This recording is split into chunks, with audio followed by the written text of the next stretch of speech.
Enggak, jelas sih kitab orang Kristen tidak boleh ada perceraian. Kalaupun ada orang yang melanggarnya, itu manusia yang berdosa. Kitab suci orang Kristen itu sejelas kitab sucinya Al-Quran yang mengatakan bahwa orang-orang yang percaya di dalam Islam itu boleh menikah berkali-kali, istilahnya poligami. Dengan istri tak ada, saya ke sini nikah saya sekali lagi sini, istri saya tak tahu, sah. Kemudian besok nanti malam ke Jakarta nikah sekali lagi, sah. Habis itu nanti kami ke Yogyakarta, pengajian di Jogja, nikah sekali lagi, sah. Kelima baru tak sah, sah. Jadi kalau mau tetap sah gimana? Ceraikan yang satu, nikah lagi, ceraikan satu.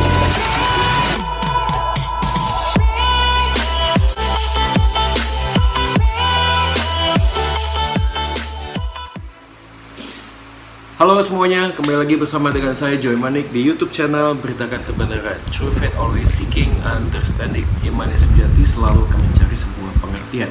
Oke, hari ini saya mau merayakan puji Tuhan. Ini kurang lebih 3-4 tahun yang lalu saya bersama dengan rekan saya, ya, sebuah momentum peristiwa yang saya nggak akan bisa lupain tentunya, yaitu diajak oleh sahabat saya untuk pergi ke Kalimantan, berdiskusi bersama dengan 30 ulama, ya kurang lebih lah ya, pemimpin pondok pesantren di Kalimantan. Kita berbincang-bincang tentang Islam dan juga tentang Kristen, ya, dan itu sebuah momentum yang bagus banget buat saya, khususnya juga di dalam saya bisa melayani lebih efektif, ya, dalam konteks Nasrani tentunya, tetapi melihat dalam cakrawala yang lebih luas, ya, tetap juga memegang teguh NKRI, Bhinneka Tunggal Ikaan kita, dan tetapi kita percaya bahwa toleransi umat beragama itu juga membutuhkan perbedaan yang penting, yang jelas, tidak untuk menyerang satu agama apapun, ya, dan rasanya nggak ada untungnya juga sih menyerang agama tertentu. Tapi kita perlu punya satu standar tentang apa yang kita percaya, tentang apa yang kita share. Sebanyak mungkin pencet tombol like dan juga subscribe bagi teman-teman yang belum subscribe channel YouTube ini supaya mendukung pelayanan kita kan.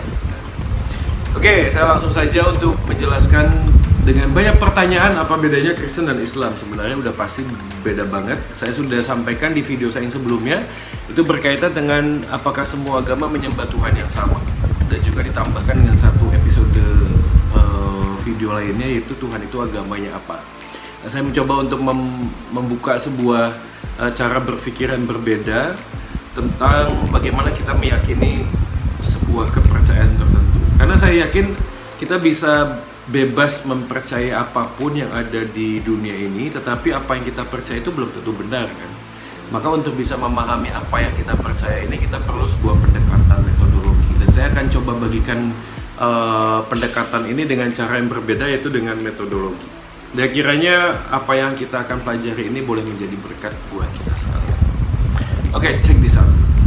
2 tahun yang lalu kurang lebih saya dipercaya untuk memimpin sebuah diskusi teologis tentang Kristen dan Islam, kaitannya dengan sebuah tema Isa Al-Masih menurut Alkitab dan Al-Quran. Di dalam bagian itu saya mencoba untuk memberikan beberapa opsi penalaran, logika penalaran yang nanti kita gunakan untuk memberikan pendekatan yang sama terhadap Kristen dan juga terhadap Islam.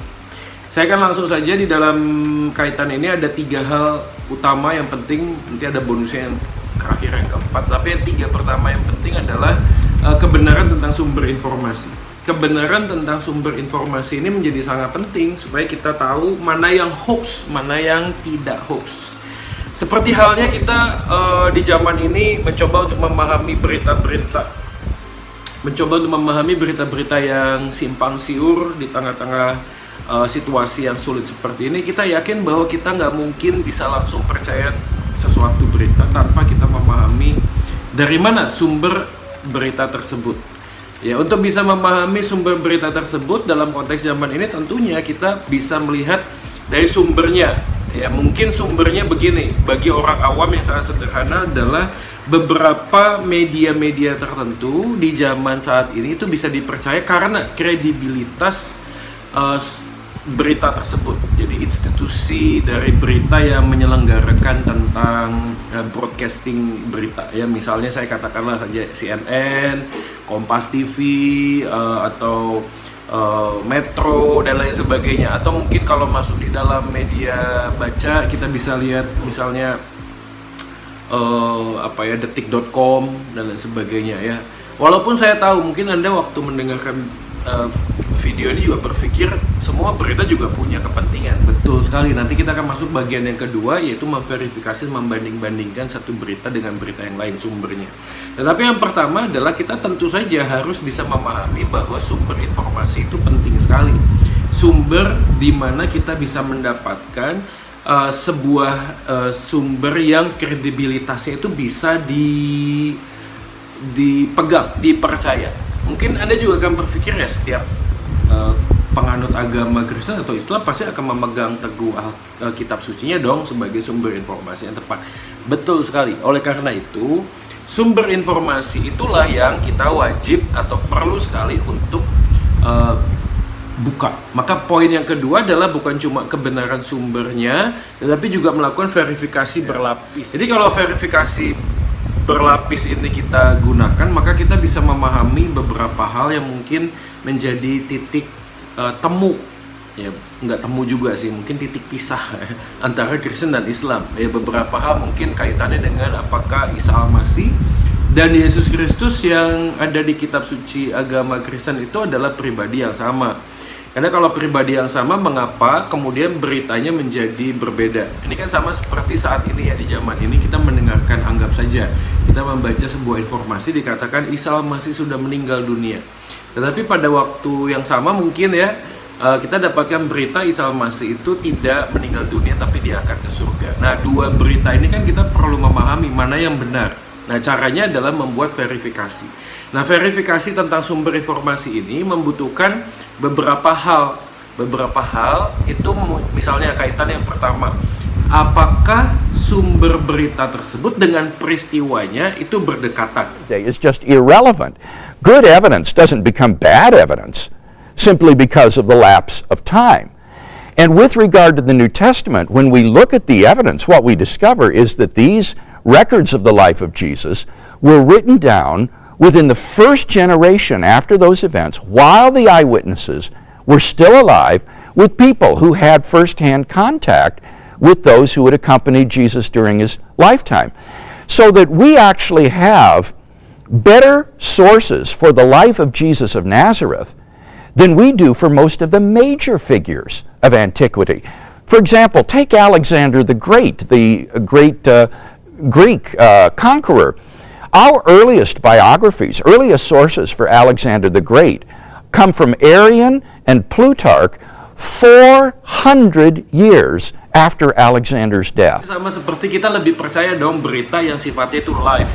Jadi kita nonton sebuah berita, lalu ada reporternya, lalu ada tulisan live, lalu kemudian reporter tersebut menyampaikan sebuah peristiwa.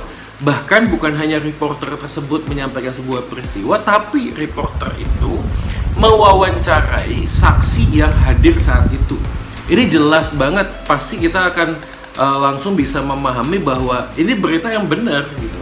Jadi bagaimana kita bisa memastikan bahwa sumber berita itu baik dan benar dan bisa dipercaya kalau sumber berita dengan peristiwa terjadinya itu jaraknya tidak jauh.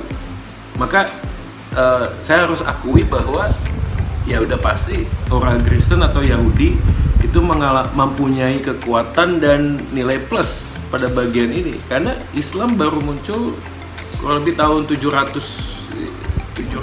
sekian ya, tahun gajah, waktu Nabi Muhammad itu lahir, kurang lebih lah kalau kita mau menghitung secara kasar. Tapi paling tidak Nasrani atau Kristen itu sudah cukup mapan pada saat itu. Ya, lalu kalau misalnya demikian, maka kita perlu memikirkan ulang apakah sejarah itu bisa dipercaya, kan begitu poinnya kan. Ya ini kita nggak bisa juga skeptik sih. Artinya pada waktu kita bicara tentang sejarah pasti ada data-data yang terekam. Ya. Nah, data-data yang terekam itu mungkin kita juga harus melihatnya di dalam komposisi yang utuh. Jadi tidak hanya dari pihak yang pro terhadap berita itu. Misalnya pada waktu kita ngomong tentang Yesus Kristus itu meninggal dunia, lalu Anda tanya sama orang Kristen, pasti jawabannya iya dong, Yesus tuh meninggal dunia. Tapi apakah ada sumber lain di luar kelompok yang pro?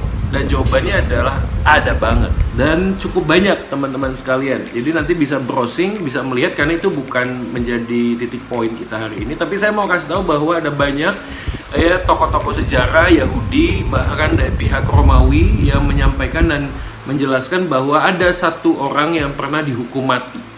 Ya, dan bukan hanya sekedar dihukum matinya, tapi data-data arkeologis misalnya ya, bagaimana pihak Romawi juga melakukan sebuah hukuman penyaliban, itu semuanya bisa di-track. Jadi semua data-data itu terserap. Nah, pertanyaannya adalah ketika kita bicara tentang teman-teman kita yang Muslim lalu percaya Isa Al-Masih itu tidak mati, maka pertanyaannya adalah mendefinisikan jelas dulu Isa Al-Masih itu apakah sama dengan Yesus Kristus. Itu dulu. Kalau itunya nggak ketemu, maka jangan-jangan kita sedang ngomong dua pribadi yang berbeda.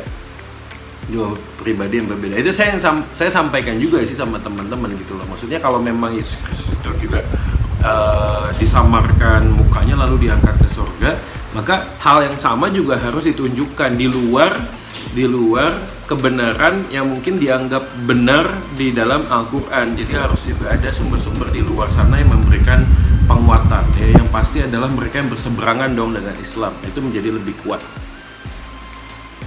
Ya. Jadi berita yang mana yang lebih dekat, saksi mana yang menyampaikan, lalu juga perlu juga ditanyakan tentang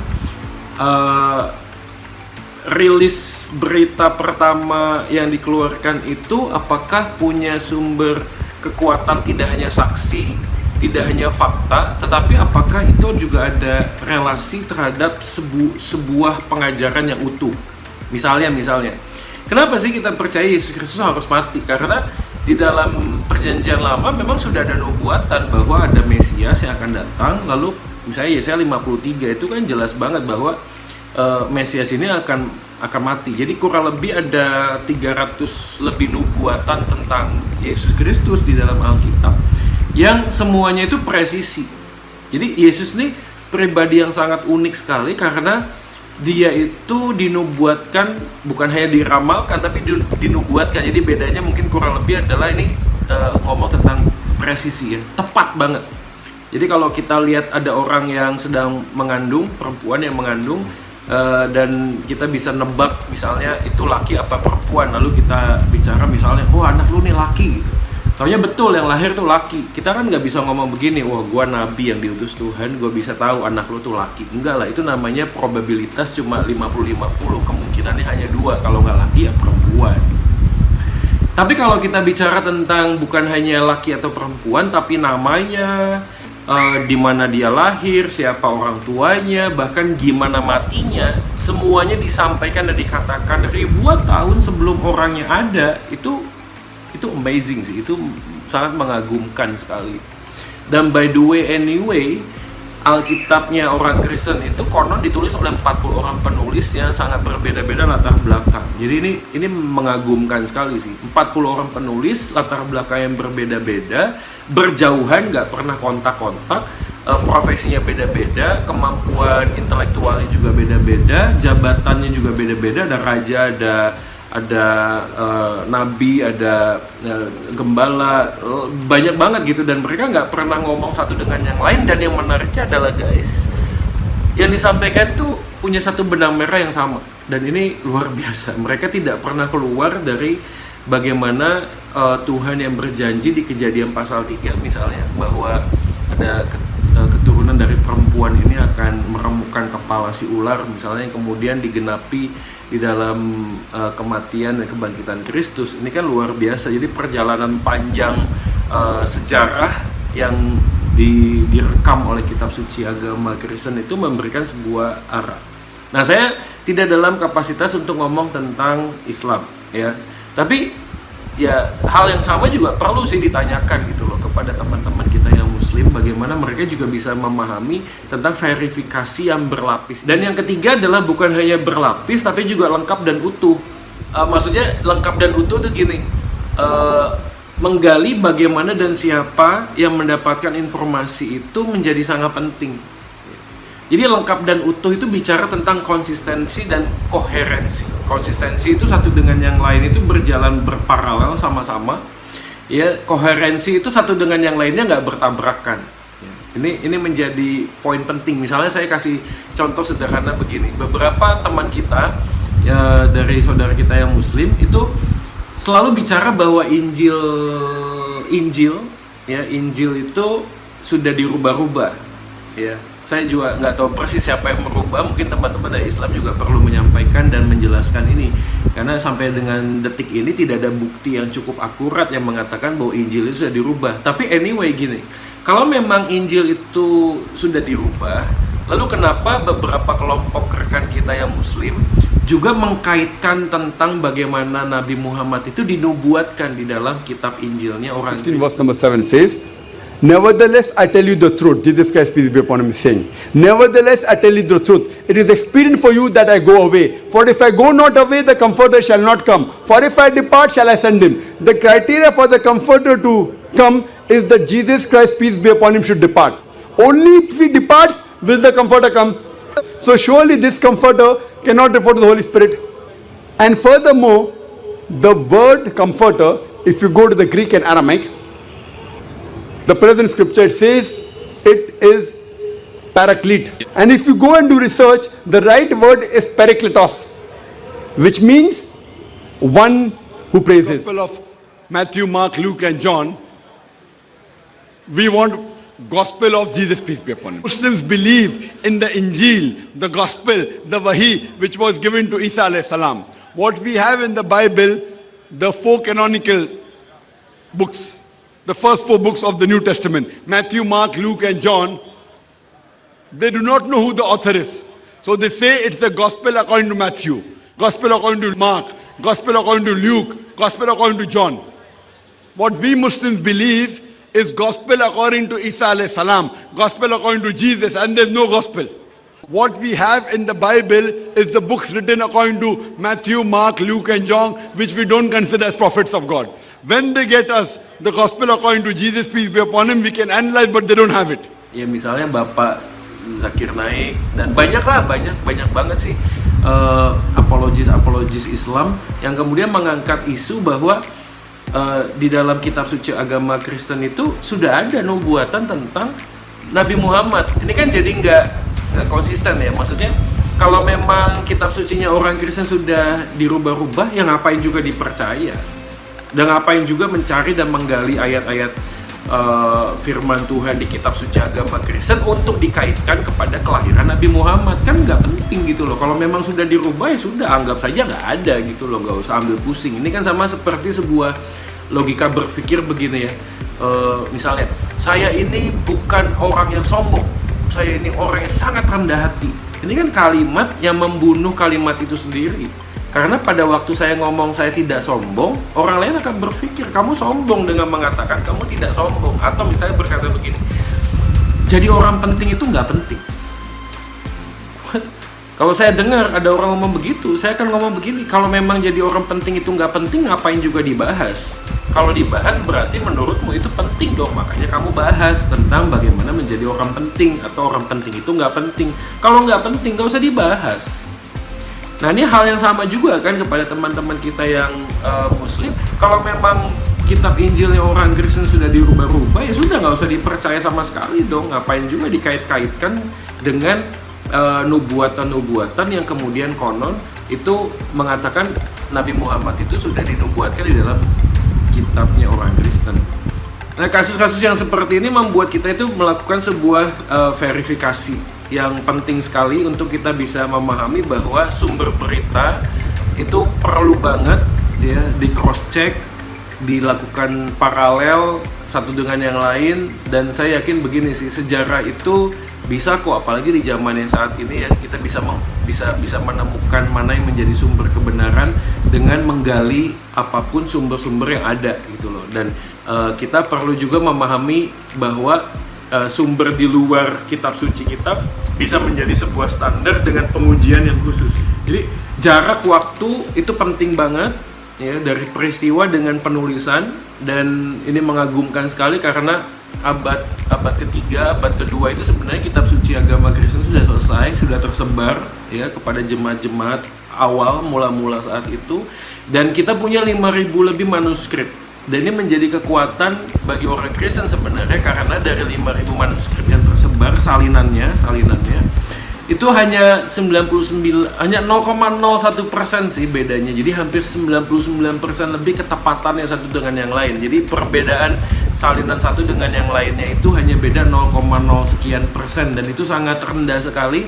Bahkan perbedaannya itu hanya berkaitan dengan hal-hal tertentu yang mungkin dimakan usia. Jadi ada koma, titik yang hilang, tapi tidak merubah maknanya, tidak merubah isinya ya. Jadi misalnya saya makan ubi, mungkin makannya N-nya hilang, saya makan ubi gitu. Jadi masih bisa dipahami dalam konteks ya. Kalimat itu kan tidak berdiri sendiri, kan bisa masuk dalam. Nah, poin yang keempat yang menjadi bagian yang penting adalah begini.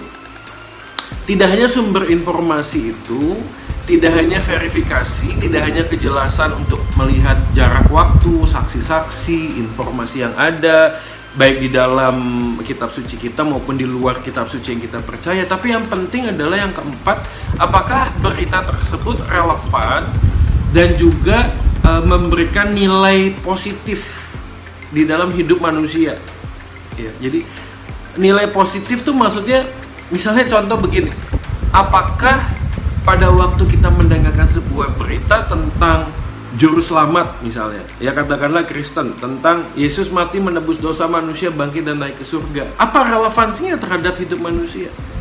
Apa hubungannya dengan kehidupan kita hari ini misalnya? Nah, itu bisa menjawabnya begini. Kalau memang Yesus Kristus itu datang menebus dosa manusia, itu berarti ada asumsi bahwa manusia nggak bisa menyelamatkan dirinya sendiri kan gitu, maka butuh juru selamat. Kalau misalnya manusia bisa, ya nggak usah juga butuh juru selamat kali. Nah, ini kan menjadi pertanyaan yang sering kali ditanyakan oleh teman-teman kita yang Muslim, yang mengatakan, ngapain kok Tuhan repot-repot datang ke dunia ini? Ya kalau memang mau menebus dosa manusia, ya ampuni saja dosanya, nggak usah datang ke dalam dunia jadi bayi lalu kemudian mati. Terus ada yang ngomong, masa Tuhan diejek-ejek gitu, dikasarin, dibunuh, kok nggak ngelawan sih Tuhan apa gitu. Nah, pertanyaan seperti ini kan mengacu kepada makna. Kenapa kok yang nama Yesus yang adalah Tuhan itu mau menjadi manusia dan mau jadi hamba mati? Nggak mau melawan, bahkan di atas kayu salib catatannya adalah dia mengampuni orang yang melakukan kekejaman terhadap dirinya kan. Berarti ini maknanya apa? Nah, ini harus dijawab. Kalau ini memberikan jawaban bahwa ya memang betul sih Yesus harus datang ke dalam dunia ini karena dia mencintai manusia, dan manusia itu tidak akan pernah mampu masuk ke dalam kerajaan surga. Jadi gini, pergumulan ini juga menjadi sebuah pertanyaan saya berpuluh-puluh tahun yang lalu ya, sebelum saya memutuskan untuk memegang keyakinan menjadi orang Kristen. Kenapa demikian? Karena pada waktu saya usia remaja atau pemuda, pertanyaan yang sama tuh juga berkecamuk di dalam batin saya. Jadi saya kan pernah sharing juga ya, saya punya pengalaman yang nggak terlalu enak dengan kematian. Nah, pada waktu saya melihat orang yang dekat dengan saya lalu kemudian mati, saya kan jadi merinding. Nah, saya berpikir begini, orang kalau mati kemana ya? Kemana? Nah, pertanyaan ini walaupun saya dari kecil sudah Kristen, itu berkecamuk, dan saya mencoba mencari sebuah jawaban sebagai orang awam gitu loh. Dan saya banyak menemukan jawaban dari teman-teman saya yang intinya begini, kalau mau masuk surga, Joy, kamu harus berbuat yang baik. Nah, waktu saya berusaha melakukan perbuatan yang baik, yang menariknya adalah saya menemui jalan buntu. Saya merasa putus asa. Kenapa? Karena pada waktu saya berusaha untuk berbuat baik untuk masuk surga, saya menjadi sadar saya bukan jadi baik, malah jadi jahat. Jadi seakan-akan gini, kok mau masuk surga harus buat baik ya? Maksudnya kayak, apakah kebaikan saya ini meminta pamrih untuk masuk surga? Kan jadi nggak tulus gitu. Jadi semakin saya belajar untuk menemukan filosofi hidup, itu kurang lebih ya, berbuat baik untuk mendapatkan sesuatu itu adalah sebuah kejahatan, saya menemukan sebuah kesimpulan bahwa nggak mungkin ya rasanya. Belum lagi saya waktu itu pernah bincang-bincang dengan seorang teman, lalu ngomong begini teman saya itu, seandainya ada aqua misalnya ya, katakanlah satu botol aqua gitu ya, masih baik, masih bagus, 600 mili katakanlah, masih bisa diminum, tapi sebelum diminum ditetesi racun tikus 0,01, racun tikusnya mematikan, masukin. Lalu dia tanya, kamu masih mau minum nggak airnya? Saya bilang ya nggak mungkin lah. Lalu dia bilang begini loh, yang baik itu 600 mili loh air, yang jelek itu cuma 0,01, sedikit sekali. Lalu saya jawab dengan sederhana, ya nggak mau. Kenapa? Karena yang sedikit itu merusak semua yang baik. Nah, teman saya langsung bilang, nah itulah hidup manusia. Dan saya menemukan iya juga, bener ya. Maksudnya gini, kalau seandainya kita ini bisa berbuat baik untuk masuk surga, pertanyaannya kan harus sebaik apa? Lah kalau misalnya sudah sebaik mungkin dan kebaikan itu 600 mili dan banyak sekali, lalu kemudian saya masih belum bisa lepas dari dosa, katakanlah nggak usah ngomong korupsi, membunuh, mencuri, berzina, nggak usah lah, misalnya hal yang kecil, misalnya marah-marah atau berpikir jelek di dalam pikiran misalnya, atau apapun lah yang kecil misalnya, dan itu kan sudah pasti merusak semua perbuatan baik saya gitu loh. Dan mana mungkin Tuhan bisa menerima saya, karena gimana pun juga kan saya dilihat secara utuh, seluruh baik dan jahat saya.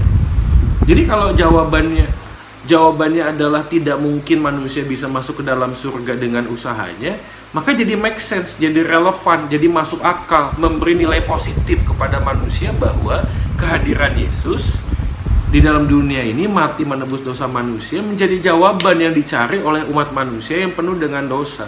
Kan begitu sebenarnya. Itu nilai-nilai. Nah, hal yang sama coba kita sampaikan kepada teman kita yang muslim. Apakah berita tentang di Al-Quran bahwa perbuatan baik manusia itu yang harus dikejar, melakukan 5 rukun Islam misalnya, yang kemudian membuat itu menjadi pahala yang bisa membawa mereka masuk ke dalam surga, mana yang lebih relevan, mana yang lebih bisa dipahami dan dimengerti?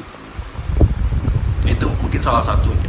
Atau mungkin contoh yang berikutnya adalah begini, di dalam komen-komen video saya yang terdahulu saya jadi ingat ya, misalnya ada satu orang yang komen tentang Pak Ahok tuh yang bercerai gitu, lalu ada satu rekan kita yang muslim memberikan komentar, dan ini menarik sekali sih, karena dia mengatakan gini, kitabnya orang Kristen tuh berarti nggak jelas dong ya. Saya bilang enggak, jelas sih, kitab orang Kristen tidak boleh ada perceraian. Kalaupun ada orang yang melanggarnya, itu manusia yang berdosa, manusia yang melanggar apa yang diperintahkan Tuhan di dalam kitab suci, bukan memberikan sebuah jawaban bahwa kitab sucinya salah. Enggak, ini kan pelakunya gitu, pelakunya. Dan saya yakin semua agama akan ada yang seperti itu sih. Jadi kitab sucinya sudah ngomong A, dilanggar kan gitu. Nah, hal yang sama waktu itu saya memberikan sebuah komentar, kitab suci orang Kristen itu sejelas kitab sucinya Al-Quran yang mengatakan bahwa orang-orang yang percaya di dalam ke Islam itu boleh menikah berkali-kali, istilahnya poligami. Dengan istri tak ada, saya ke sini, nikah saya sekali lagi sini, istri saya tak tahu, sah. Kemudian besok nanti malam ke Jakarta nikah sekali lagi, sah. Kemudian habis itu nanti kami ke Yogyakarta, pengajian di Jogja, nikah sekali lagi, sah. Yang kelima baru tak sah. Selama masih 4 sah. Jadi kalau mau tetap sah gimana? Ceraikan yang satu, nikah lagi, ceraikan satu, nikah lagi. Nah, dari video itu kita bisa langsung menemukan sebuah jawaban jelas sih. Jadi kalau orang Kristen itu 1 kali menikah sudah. Kalaupun nanti ada yang bercerai, itu bukan karena kitab sucinya salah, nggak jelas, bukan, sudah sangat jelas, tidak boleh ya. Tapi kalau misalnya ada yang melanggar, ya itu konsekuensi. Dan saya yakinnya begini sih, di kitab suci agama Kristen tidak ada dosa apapun yang terlalu besar yang Tuhan tuh nggak bisa ampuni, kecuali satu, yaitu menolak Yesus itu sendiri ya. Jadi kalau menerima Yesus sebagai Tuhan dan Juru Selamat, dosa semerah apapun akan disucikan oleh penebusan Kristus. Nah, itu poinnya. Tapi kalau misalnya kita ngomong kejelasan tentang kitab suci agama Kristen, juga kitab suci agama Islam juga jelas bahwa poligami itu boleh. Maka pertanyaannya, kita secara hati nurani bisa membandingkan gini misalnya, mana yang lebih berkesan buat kita ketika kita melihat opa dan oma sudah tua itu bergandengan tangan, kita langsung terenyuh, kita merasa aduh so sweet gitu ya. Ya misalnya orang ini, opa oma ini orang baik lah gitu ya, kita lihat orang baik, lalu menikah cuma 1 sampai tua, setia, itu memberikan nilai positif. Tapi bandingkan dengan orang yang terkenal sangat baik, katakanlah ya di dunia ini sangat baik, tapi kemudian dia punya istri satu, lalu menikah lagi dengan satu lagi, lalu menikah lagi dengan satu lagi. Ya saya nggak tahu, Anda bisa menilai sendiri sih. Tapi ada impresi sesuatu yang mungkin berbeda. Kita nggak kagum begini, aduh so sweet ya, istrinya 4, luar biasa istrinya 3. Enggak gitu sih kesannya. Kita aduh so sweet karena opa-oma itu sampai tuanya tuh berduaan saja gitu loh. Itu kurang lebih ya. Ini kan subjektif. Anda kalau misalnya memberikan komentar, silakan komentar di bawah ini. Tapi komentar yang membangun. Ya, ini kan dalam pendekatan kita ini saling bersama-sama memberikan sebuah kejelasan. Atau misalnya di Al-Quran saya pernah membaca satu surat. Ya, saya tidak akan menafsirkan, tapi kalimatnya akan muncul seperti ini, bahwa wanita itu seperti bercocok tanam. Ya, maksudnya dalam arti bercocok tanam dalam konteks tertentu ada tuh secara literal kalimat bahwa laki itu bisa mukul istrinya. Oke, ini ayatnya Anda bisa baca, nanti Anda bisa memberikan penafsiran masing-masing terhadap ayat ini. Tapi yang menariknya adalah kalau kita ngomong tidak tanpa tafsiran apapun, kalau dikontraskan kepada kitab suci agama Kristen, di agama Kristen tuh ngomong begini, kalau kamu ditampar pipi kiri suruh kasih pipi kanan, atau sebaliknya. Maksudnya di Alkitab tuh diajarkan begini, berdoalah bagi orang yang membenci kamu, berdoalah bagi musuh-musuhmu, kasihlah mereka yang menganiaya kamu. Secara relevansi hidup, walaupun ini agak konyol ya mungkin terdengar, tapi memberikan nilai positif ya. Maksudnya gini loh, kejahatan dibalas kejahatan itu mau sampai kapan sih? Mau sampai mana selesainya gitu loh. Tapi ketika kejahatan dibalas dengan kebaikan, kita langsung memberikan sebuah impresi dan aura positif. Iya ya, benar juga ya, kalau orang jahat sama kita melakukan sebuah kebaikan untuk membalas kejahatannya, siapa tahu justru orang yang berbuat jahat itu kemudian menjadi tertular, menjadi orang yang lebih baik ke depannya. Nah, hal-hal yang seperti ini itu kita perlu membuka sehingga sumber informasi, peristiwa, kedekatan waktu, saksi-saksi, verifikasi sejarah yang berlapis, lalu kemudian bagaimana memahami perjalanan panjang waktu antara satu dengan yang lain, ya, agama-agama. Saya bukan ngomong yang lebih tua pasti yang lebih benar, enggak juga sih, ya. Itu udah pasti pendekatan yang sangat konyol, tapi paling tidak antara peristiwa dengan sumber penulisan itu harus bisa diverifikasi, dan kedekatan itu menjadi keuntungan, bagi orang Kristen sebenarnya, karena dari peristiwa dengan penulisan itu sangat dekat. Bahkan pada waktu kita bicara kitab Injil misalnya, siapa Markus, kita langsung bisa memahami dalam sejarah, misalnya Markus adalah tangan kanannya Petrus, ya. Itu sangat dekat sekali gitu loh. Siapakah Matius? Matius pemungut cukai yang kemudian bertobat, ya. Dan orang-orang yang seperti ini bisa langsung diverifikasi tentang siapa dirinya, tentang bagaimana dia menyaksikan apa yang dia lihat. Semuanya itu terkonfirmasi satu dengan yang lain. Dan bukan hanya data-data di dalam kitab suci itu sendiri, tapi juga di luar kitab suci itu bisa menjadi nilai penting, ya. Misalnya ahli-ahli sejarah dan lain sebagainya di luar kekristenan atau Islam yang bisa memberikan nilai-nilai yang misalnya mendukung tentang keberadaan sebuah fakta kebenaran tertentu. Oke, jadi begitulah kurang lebih. Sekali lagi, video ini saya buat karena kita juga harus memahami toleransi beragama itu menuntut keperbedaan yang mutlak. Ya, kita nggak bisa ngomong saya dan Kristen dan Islam itu sama semata-mata hanya untuk menjaga toleransi. Bukan, kita ini harus sadar di dalam doktrin kita sangat berbeda, tetapi itu bukan berarti kita saling membenci. Enggak lah, itu enggak masuk akal banget sih ya. Maksudnya saya sama anak saya aja sering berbeda pendapat sih. Masa saya sama anak saling membenci karena berbeda pendapat? Kita kalau rapat di rumah, di tempat kerja, di rumah rapat ya? Oh ya oke lah. Ya. Lah sama pacar, sama suami, sama istri aja kita bisa berbeda pendapat. Tapi bukan berarti kita berbeda pendapat lalu kita saling membenci. Enggak begitu juga dong. Dan apalagi saya sebagai orang Kristen, saya mau mengatakan bahwa saya mengasihi teman-teman saudara-saudara kita yang muslim, dan kita percaya bahwa apa yang kita kerjakan, lakukan semuanya di bawah satu bendera merah putih, ya, dan saya yakin kita semuanya sedang mengejar kesejahteraan bagi bangsa, tetapi di dalam satu bagian kita punya keyakinan dan kepercayaan yang berbeda. Mari kita tidak saling menyerang ya agama-agama tertentu, tapi kita bisa membuka ruang diskusi. Maka di dalam video ini juga teman-teman sekalian bisa kasih komentar yang positif, yang membangun. Kita bisa berdiskusi, Anda bisa bertanya, dan izinkan saya juga bisa berbagi beberapa hal yang mungkin bisa menolong kita untuk semakin bertumbuh ya dan mencari kebenaran yang sejati.